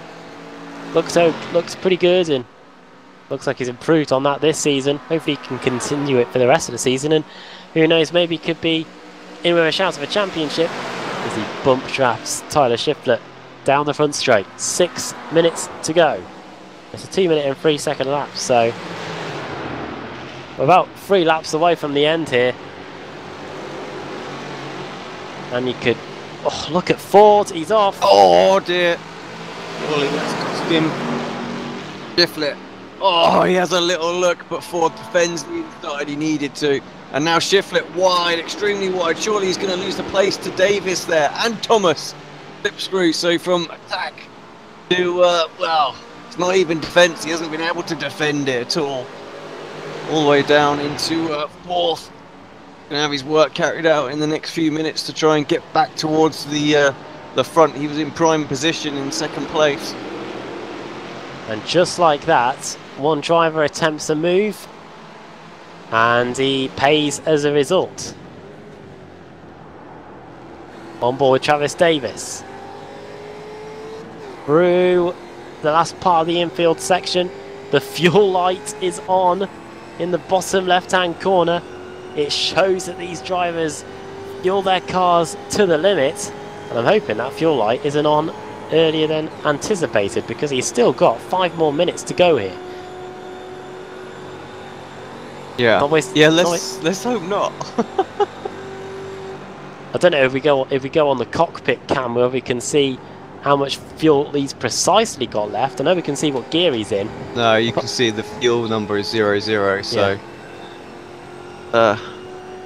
That would be some insight. Not going to help us. It'd be good for us. Yeah. Yeah, that'd be brilliant. I think all the spotters would be doing it as well. I was about to say, yeah, we would have an influx of spotters trying to see what people were doing as far as the strategies go.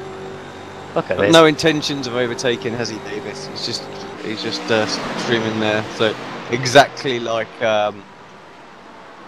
what we've seen in the MX-5s. He might be right. That light might have been coming on for a reason, and he might be trying to save as much fuel as possible.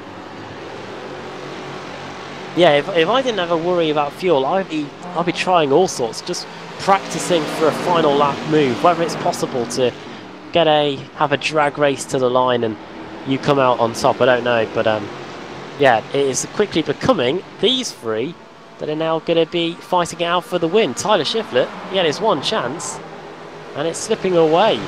There's Davis. And you've Ford. got to know that you can get the move done, haven't you? Yeah. You've got to be able to get that done. Now look what's in front.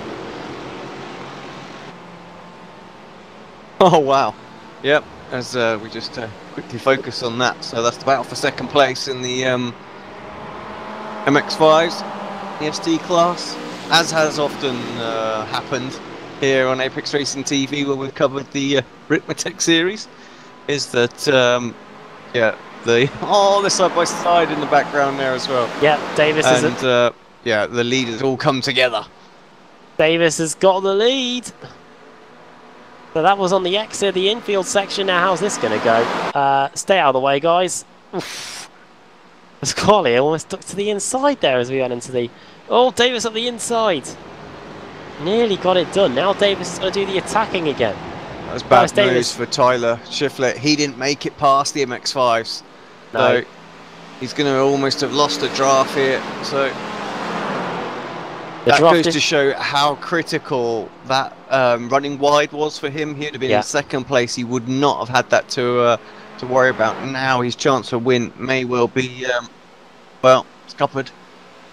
Unless these guys start knocking 7 bells out of each other, that looks like it's gone for Tyler Shiflett. What a shame, because it looked like he was more of a match for Kevin Ford. Right then, 2 minutes and 14 seconds to go. So this is the penultimate lap of the race.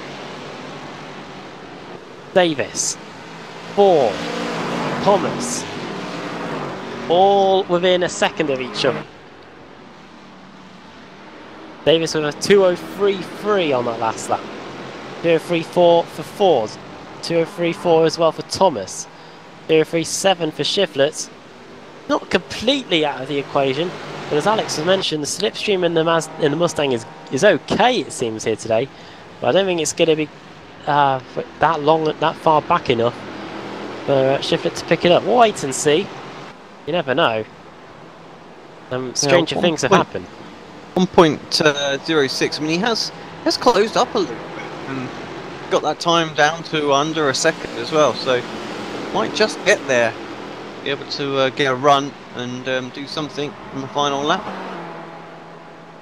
1.5 laps to go then to decide the winner here. Before we get to the main lap, I just thought we'd check in with Hartley just to see how he's doing. I mean, he's drove a great race out there, strategy-wise, absolutely spot on. He's 12 seconds clear, so he's got nothing to worry about. Unless he makes a big mistake, he's going to win this race. Something might have happened to Clint Vigas, Alex. He just drops off the timing screen for a brief moment. I will just quickly go back on a replay to see if anything happened there. Look at the damage on the front of Vigas' car. So something's happened anyway. Yeah, because he was battling with... And the car behind's really struggling as well. So... I'm not seeing anything on my event viewer, I have to say, so I'm not really sure what that's about. Might have been, I don't know if tyre barriers doing come up as contact. White flag is in the air then, last lap. Now it's go time. Into the first corner. Davis, Ford and Thomas. Is it going to be that order when we get back to the line? 3, 2, 1, 0. The clock is at 0 now. This is definitely the final lap of the race. As you look back from Travis Davis in the lead. Took the lead on the exit of the infield section 2 laps ago.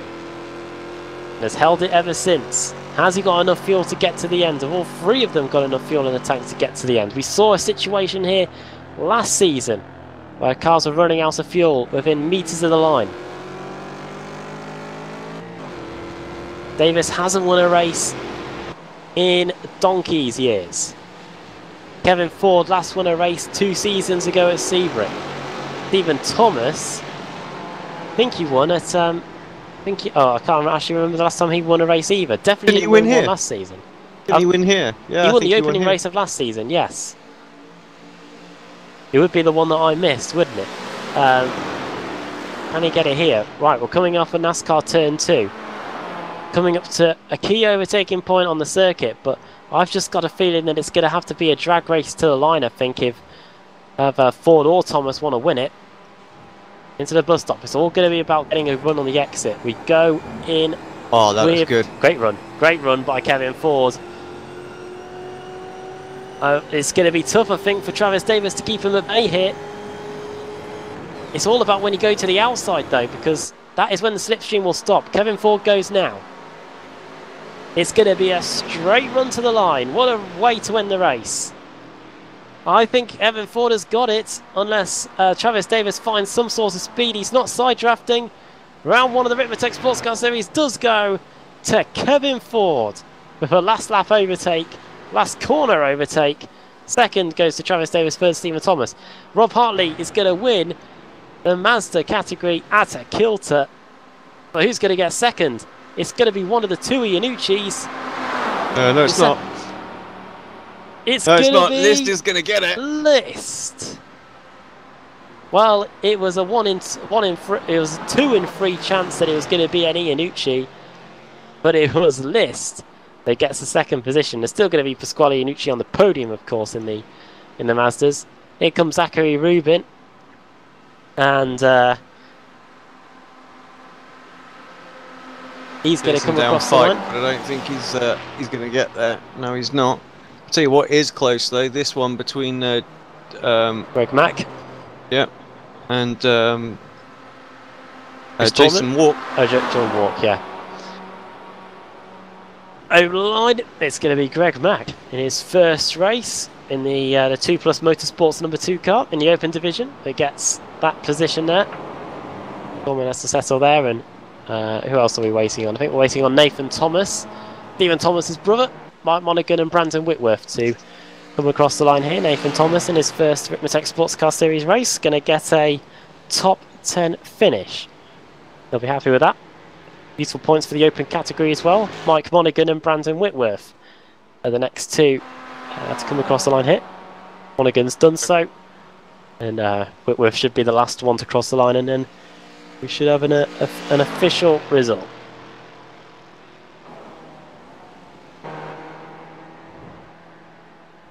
I think. Who hasn't crossed the line yet? We've got Bobby Childs and Michael Key yet to come across the line as well.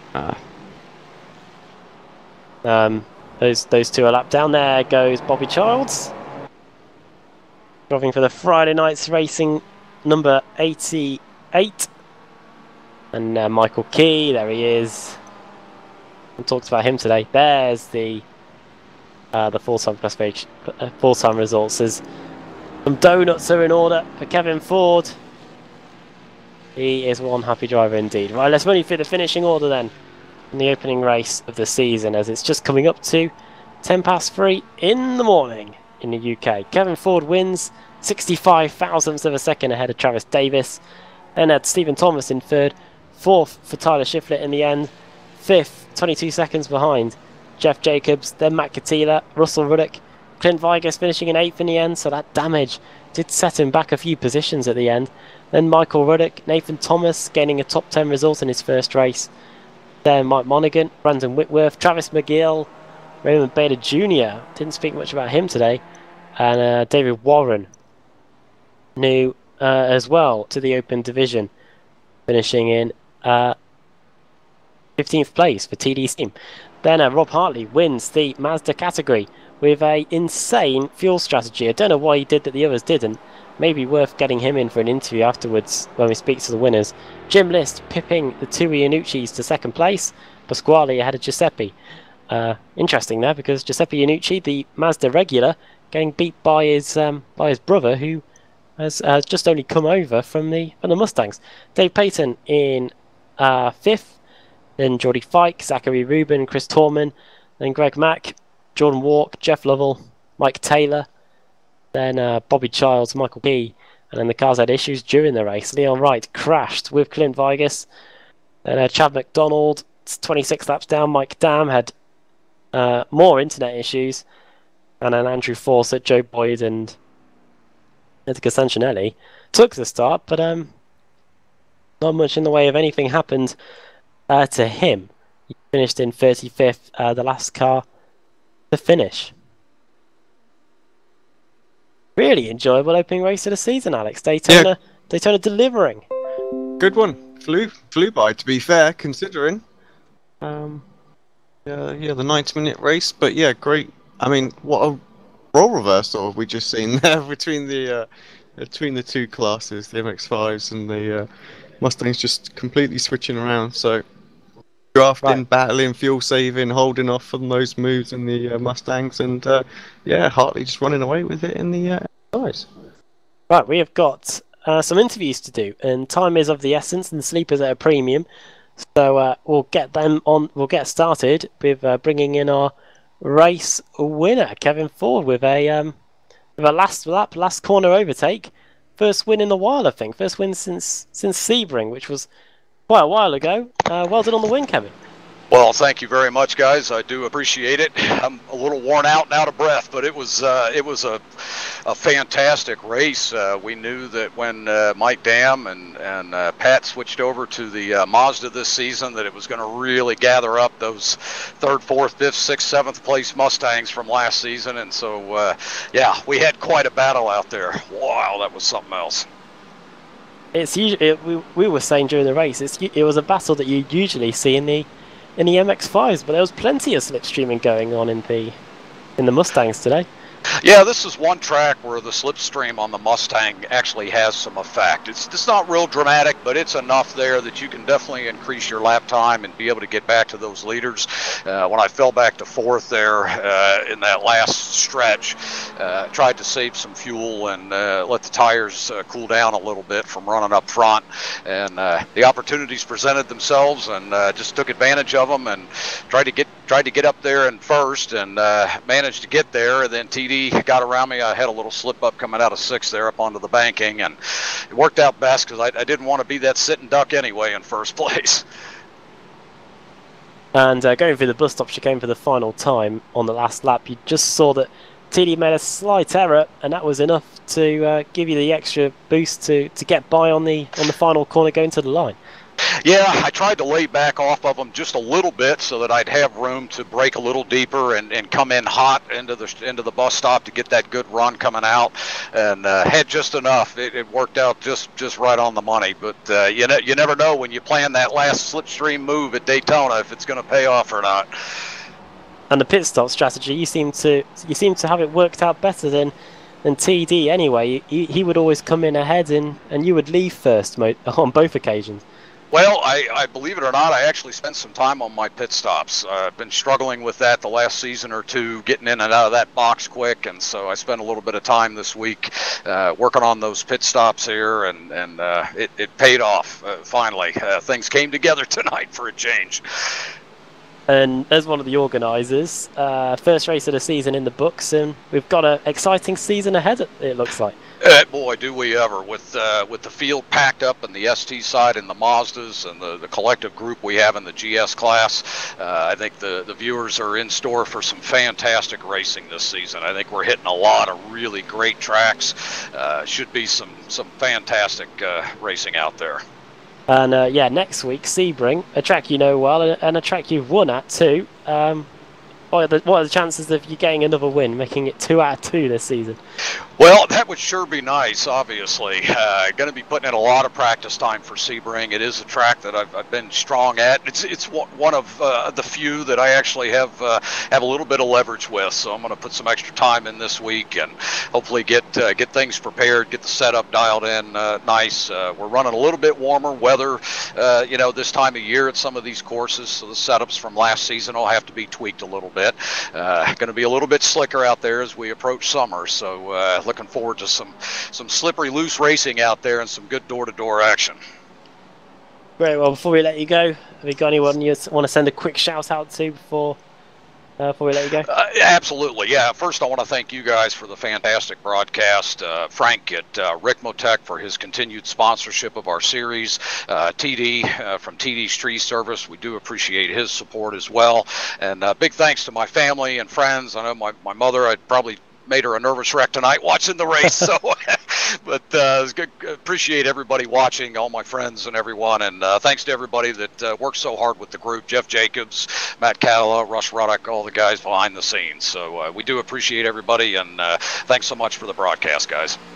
Yeah, you can breathe easy now, Kevin's mum. Yeah, well done on the win, Kevin. It's been a pleasure hearing you again, and yeah, hopefully you have a great season, and hopefully you're fighting for the title as well, because that'd make it really entertaining for us as well. So yeah, well done on the win, and thanks for speaking to us. Well, wonderful. Thank you so much, guys. Kevin Ford there, and we've only got 2 more interviewees, so we may as well drag them in. Alex, you've got the runner-up for today, and good to see him back on the podium. It's Travis Davis. You with him? Yep. Morning, Travis. Hey, how you doing, Alex? Yeah, how you doing, buddy? Well, I have to say it's been a pleasure watching you race at the front. We commented on it halfway through the race, that perhaps haven't had the time of late in the previous couple of seasons, but yeah, it looked like you were really at one with the car there and had a real shot right up until the end at a potential win there. Yeah, thank you. It was a great race. Running with them guys, it's always enjoyable. It's just good to be right back up again, It's been a while. So, were we right in thinking perhaps you had a little bit more time just to get a little bit more testing done in the car? Because, yeah, you certainly looked like a man who had a car underneath him and was at one with it. Well, I had some trouble there for a while, and it was my own doing. Instead of just calling and talking to Frank Rico, because I run his pedals, and I just kept on adjusting and making things worse on my brake, and I finally called him at 3 weeks before the season ended last season, And he's like, oh, yeah, no big deal. Next day, he airlifted me apart and shipped it here and put it on, and obviously made all the difference in the world. So it really made a big difference when, you know, if I would have called him prior to that, I wouldn't have been in the shape I was in. But yeah, it was good to get it fixed and to be able to drive and be more aggressive on the brake like I like to be and all that.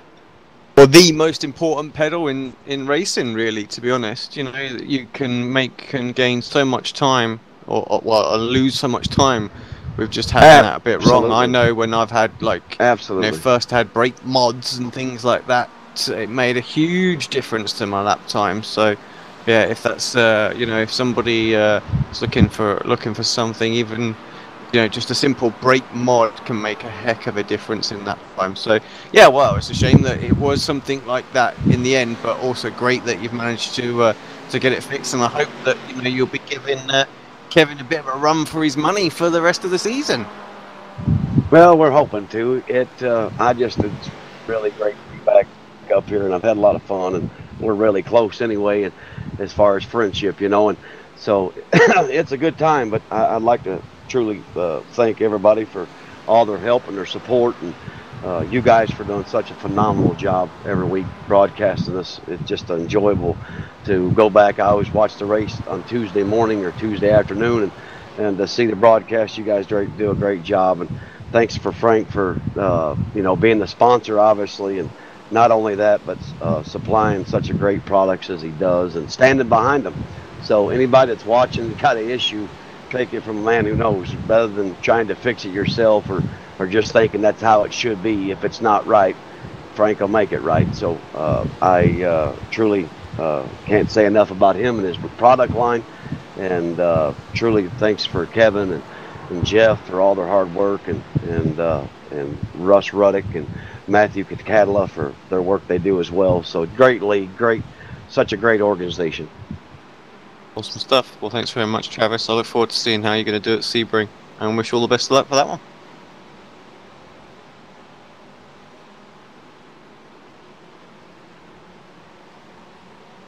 Travis Davis there. We've got time for one more interviewee. He's been patiently waiting, and he finished second, beating both Iannucci's in a drag race to the finish. It's Jim List. Hey, how's it going, guys? Going good.